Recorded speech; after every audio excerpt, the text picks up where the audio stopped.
Texto. Habéis oído que se dijo: amarás a tu prójimo y odiarás a tu enemigo. Estoy en las Américas, ¿eh? Pero yo os digo: amad a vuestros enemigos y orad por los que os persiguen, para que seáis hijo de vuestro Padre que está en los cielos, porque Él hace salir su sol sobre malos y buenos, y llover sobre justos e injustos. Porque si amáis a los que os aman, ¿qué recompensa tenéis? ¿No hacen también lo mismo los recaudadores de impuestos? Y si saludáis solamente a vuestros hermanos, ¿qué hacéis de más que otros? ¿No hacen también lo mismo los gentiles? Por tanto, sed vosotros perfectos como vuestro Padre Celestial es perfecto. Bien, he considerado dividirlo en tres partes. Los versículos 43 al 45, 4 actitudes que dan testimonio del genuino nuevo nacimiento. En los versículos del 46 al 47, 2 actitudes en el cristiano que hacen la diferencia. Y en el versículo 48, una conclusión, un principio fundamental para el cristiano. Bueno, aquí menciona 4 actitudes que dan testimonio del nuevo nacimiento. Entre lo que han estado diciendo los comentaristas y lo que yo pude investigar hasta dentro del contexto histórico, seguimos en el Sermón del Monte. El Señor sigue enseñando, pero está echándoles abajo a los religiosos aquellas enseñanzas que ellos habían pervertido y que habían torcido para acomodarle a sus conveniencias personales. Eso es como muy acomodaticio. Y entonces el Señor Jesucristo no se está dirigiendo a ellos directamente, a los religiosos, escribas y fariseos, pero sí está atacando sus enseñanzas desde el momento en que les dice, y no es la primera vez en este sermón que les dice: ustedes han oído, o se dijo anteriormente. Él está señalando ahí en el versículo 43 lo que se viene enseñando tradicionalmente. Pero en el versículo 44 toma la autoridad del Dios eterno y les dice: pero yo les di. Un contraste, ese pero nos hace, ese adverbio nos hace un contraste entre lo que se viene enseñando tradicionalmente con lo que realmente era la esencia de la ley. Y esto no era una cosa nueva. No está abrogando la ley, no está cancelando lo que Dios enseñó, lo que Dios dejó en su escritura. Lo está confirmando, pero le está dando una aplicación. Entonces, Él está recordando a la audiencia que eso que enseñaron los religiosos eran verdades a medias o quizás torcidas. Ya habían perdido su esencia para satisfacer esos intereses personales y solamente se habían olvidado de satisfacer a Dios. En la primera parte que dice amarás a tu prójimo está en Levítico 19:18. La segunda parte no está en la escritura. Eso es un añadido de los religiosos, de los líderes. Eso es un añadido, proviene pues de lo que acabo de decir, de la forma en que acomodaban las cosas los escribas y fariseos. Y en el versículo 44 ahora toma su posición con toda autoridad y les va a explicar en qué consistió la distorsión. Él seguirá hablando y marcará un claro contraste con las enseñanzas de los religiosos y pone a Dios como el ejemplo por excelencia. Es al que hay que imitar y seguir. El entendimiento humano, la mente carnal, no alcanza a comprender los principios y las enseñanzas de Dios, pero el hombre que ha nacido de nuevo ya ha sido capacitado para obedecer estas instrucciones y tiene la posibilidad de hacer esto en obediencia, en obedecer a lo que Jesús está enseñando. Y pregunto, ¿estás listo para obedecer estas enseñanzas? El proceder en consecuencia no es para hacer méritos, y eso nos debe quedar muy claro a todos, que el obedecer estas enseñanzas no le va a hacer bien a Dios ni nos va a dejar bien parados delante de Él. Es el resultado de haber nacido de nuevo. Recuerda lo que nos dice Efesios, que estas obras ya anteriormente fueron preparadas por Dios para que en ellas andemos. Y entonces, ¿qué enseñanzas son? Amar a los enemigos, bendecir a los que te maldicen, hacer bien a los que te rechazan o te odian, orar por los que te insultan y ofenden y quizás hasta te persiguen. Al entendimiento humano pues es muy difícil comprender todas estas cosas, pero ten presente que cuando obedezcas estos puntos vivirás la bendición de Dios y entonces como resultado podrás reflejar las bienaventuranzas, las bendiciones, y esto te lleva a ser librado del peso de la amargura y el orgullo. Tu corazón tendrá paz que no se podrá describir con palabras. Recuerda que Jesús nos ha puesto ejemplo al pedir por sus enemigos, por aquellos que lo colgaron de una cruz, y siguiendo ese ejemplo, Esteban también oró por aquellos que lo apedrearon y terminaron matando. Es difícil de entender, pero solamente cuando Dios nos capacita para estas cosas es que podemos entender y comprender esto. Creo que personalmente, y debido a los niveles a donde Dios me llevó en mi profesión, pude comprender esto porque Él me puso la oportunidad de ejercitarlo. Difícilmente pues alguien podría aceptarlo, alguien podría enfrentar una situación como esta, y sin embargo, sobre todo cuando saben que obedeces al Evangelio, no falta un hijo de Satanás que brinca y te empieza a atacar por ese lado. Yo pude encontrarlo varias veces, pero hay una que yo no puedo olvidar. En la última escuela en que trabajé, pues sobre todo los empleados de intendencia, que eso se puso en la parte. Había uno que se sentía muy bueno y se jactaba, presumía de que no había director que le llegara a la medida. Le habían pasado 2 antes que yo. Y entonces, ciertamente yo llegué a esa escuela con una fama de ser duro, llevar el reglamento en la mano, y que pocas veces se salían con la suya. Y se enteraron que hasta yo tuve que ver en alguna ocasión con el entonces secretario de Educación, Tamés Guerra. No a la mala, sino al contrario, por defender algo que ellos estaban haciendo mal. Entonces este cuate presumía a mí, no le grita a ese director y a mí no me va a hacer nada.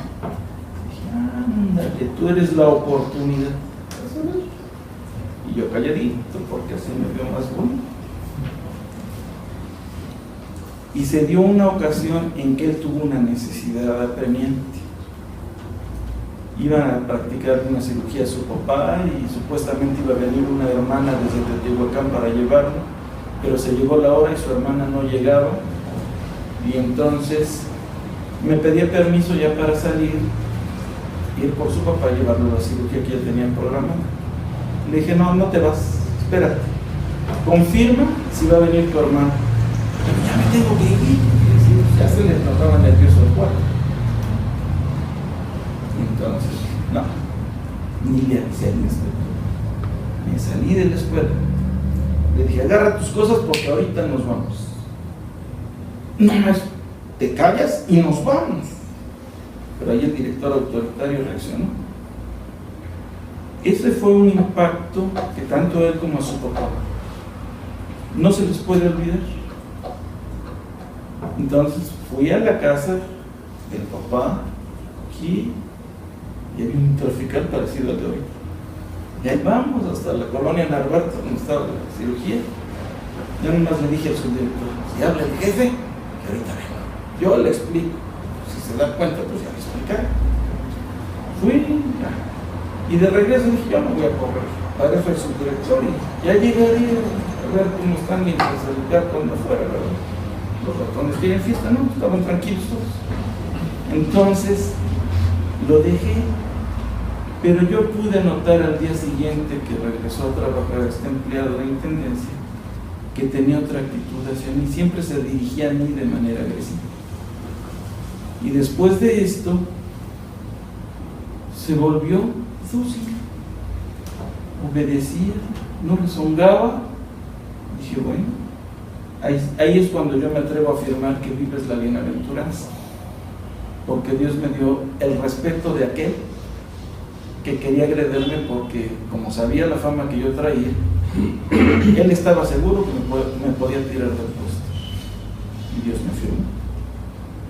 Yo le di muchas gracias a Dios, y por eso me atrevo a decir que entonces vivirás la paz de Dios que sobrepasa todo el entendimiento, porque yo no podría describir esa paz que Dios me dio, y en lugar de amargarme contra Él, porque sí se notaba que ya la andaba buscando, dije, no, Dios dame sabiduría, porque aquí en tu palabra hay la fórmula, y esa siempre ha funcionado, pues tiene que funcionar. Con este empleo de intendencia funcionó. Entonces pues yo también oraba que Dios lo mantuviera a raya, que me diera sabiduría a mí para que no me saliera el carácter, porque suele suceder, y Dios actuó. Entonces yo sí puedo decir que es una bendición cuando obedecemos estos principios: amar a los enemigos, bendecir a los que te maldicen, hacer bien a los que te rechazan y a los que te persiguen. Y pues fue lo que así sucedió. En el versículo 45, la Biblia de las Américas rescata el verdadero sentido de esta expresión: para que seáis hijos de vuestro Padre celestial, de vuestro Padre que está en los cielos, porque Él hace salir su sol sobre buenos y malos, y llover sobre justos e injustos. Durante mucho tiempo este versículo me contradecía en cuanto a la gracia que Dios extiende para ser hijo de Dios, pero aquí no está hablando de hacer méritos para tener la salvación. Y precisamente me gusta la expresión que tiene la Biblia de las Américas, porque dice para que, y lo hace en una nota, no lo hace en el texto, dice para que muestres que eres hijo de Dios. No está hablando de actitudes meritorias, no vas a quedar delante de Dios bien. El cristiano puede dar a conocer a su Dios a través de su conducta, mostrando a los demás que su estilo de vida no se amolda a las costumbres y hábitos del mundo, que su estilo de vida es superior y que puede proceder ante sus enemigos como Dios lo ha hecho, porque está presente en su corazón. De esta manera un creyente manifiesta a los demás que es un hijo de Dios. Ciertamente Dios está en los cielos, Él es el creador y tiene suprema potestad sobre todo lo que ha creado. Él derrama su gracia común a todos los hombres y les permite disfrutar de su creación sin importar cómo sean moralmente. Por eso dice que Él hace salir su sol sobre buenos y malos y hace llover sobre justos e injustos. ¿Cómo procedes tú ante los que consideres tus enemigos?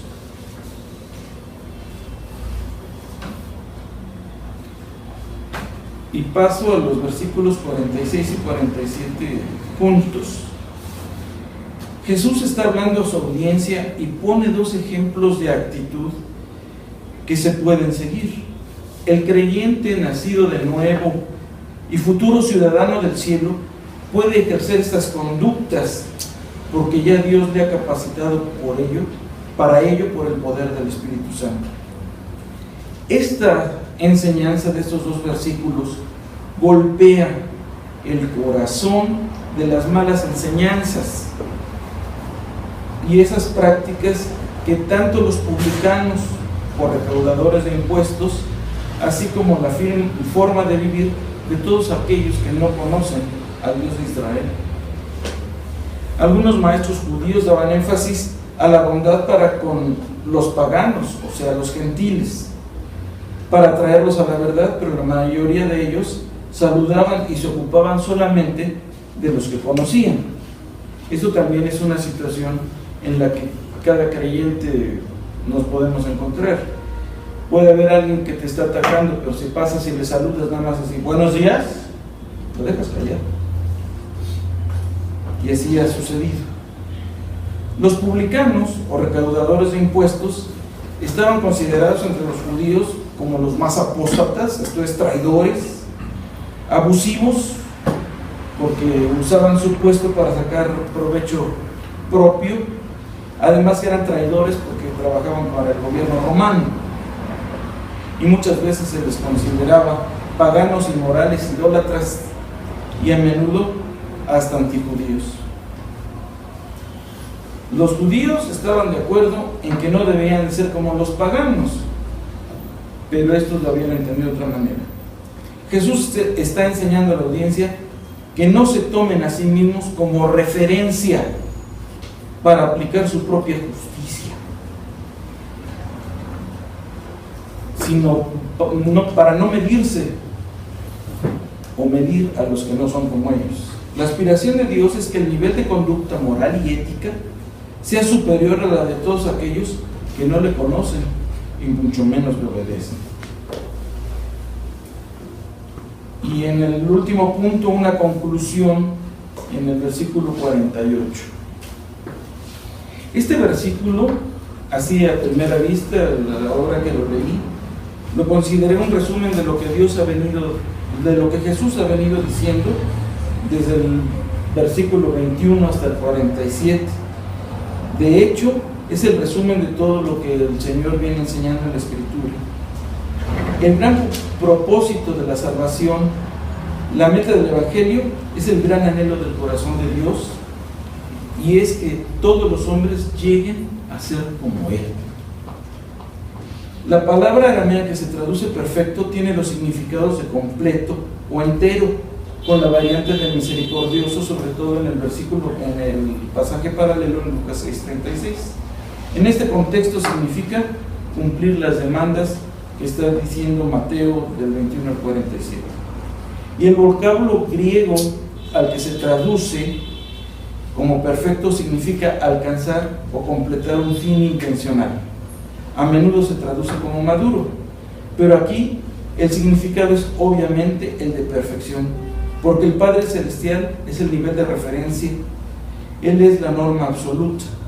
El léxico griego del Nuevo Testamento hace esas traducciones, pero agrega otro, eso me llamó mucho la atención.